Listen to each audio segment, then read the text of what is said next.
যে যুদ্ধবিমানকে ভাবা হতো অজেয় এবং অদৃশ্য, সেই মার্কিন দম্ভের প্রতীক F-35 স্টেলথ ফাইটার এখন ইরানি প্রতিরক্ষা ব্যবস্থার নিপুণ শিকারে পরিণত হয়েছে।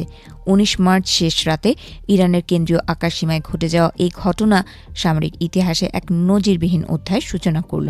ইরান এক বিবৃতিতে জানিয়েছে, বৃহস্পতিবার স্থানীয় সময় রাত 2:50 তাদের অত্যাধুনিক বিমান প্রতিরক্ষা ব্যবস্থার রাডারে ধরা পড়ে এই মার্কিন ঘাতক।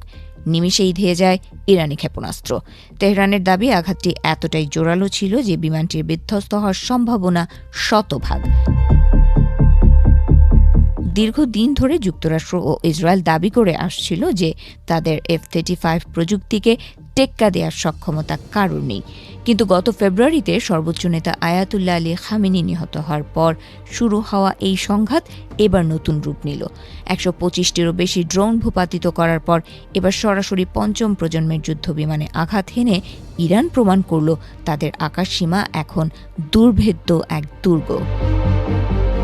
এদিকে পেন্টাগন শুরুতে বিষয়টি এড়িয়ে যাওয়ার চেষ্টা করলেও মার্কিন সংবাদ মাধ্যম CNN আসল সত্য ফাঁস করে দিয়েছে। সূত্রের বরাতে তারা নিশ্চিত করেছে, ইরানের আঘাতে মারাত্মকভাবে ক্ষতিগ্রস্ত হওয়া ওই F-35 বিমানটি পশ্চিম এশিয়ার একটি মার্কিন ঘাঁটিতে জরুরি অবতরণ করতে বাধ্য হয়েছে।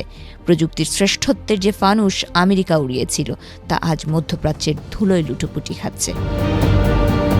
মার্কিন সেন্ট্রাল কমান্ড সেন্টকমের মুখপাত্র ক্যাপ্টেন টিম হকিন্স স্বীকার করেছেন যে ইরানের আকাশে একটি যুদ্ধকালীন মিশনে থাকা অবস্থায় বিমানটি আক্রান্ত হয়।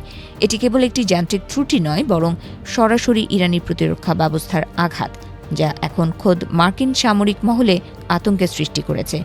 $100 মিলিয়ন বেশি মূল্যের এই বিমানটির এমন করুণ দশা যুক্তরাষ্ট্রের জন্য এক বিশাল সামরিক ও অর্থনৈতিক চপেটাঘাত। আশ্চর্যের বিষয় হলো, এই ঘটনার কয়েক ঘন্টা আগেই মার্কিন প্রতিরক্ষা সচিব পেট হেগসেথ দম্ভ করে বলেছিলেন যে তারা নিশ্চিতভাবে জয়ী হচ্ছেন এবং ইরানের বিমান প্রতিরক্ষা ব্যবস্থা নাকি মাটির সাথে মিশিয়ে দেওয়া হয়েছে। কিন্তু তার সেই আস্ফালন যে কতটা ফাঁপা ছিল, তা কয়েক ঘন্টার ব্যবধানেই বিশ্ববাসীর সামনে উন্মোচিত হয়ে গেল। ইরানের এই পাল্টা জবাব প্রমাণ করে দিল যে ধর্মীয় উগ্রবাদ আর আধুনিক সমরাস্ত্রের দম্ভ দিয়ে একটি স্বাধীন জাতির সংকল্পকে পদদলিত করা যায় না। বর্তমানে এই ঘটনার পর গোটা বিশ্বে উত্তেজনা তুঙ্গে। মার্কিন বাহিনীর ভেতরেও হেগসেথের উগ্রবাদী দৃষ্টিভঙ্গি নিয়ে অসন্তোষ বাড়ছে। যুদ্ধের ময়দানে F-35 এই পরাজয় কি তবে মধ্যপ্রাচ্যে মার্কিন আধিপত্যের জবনিকাপাত?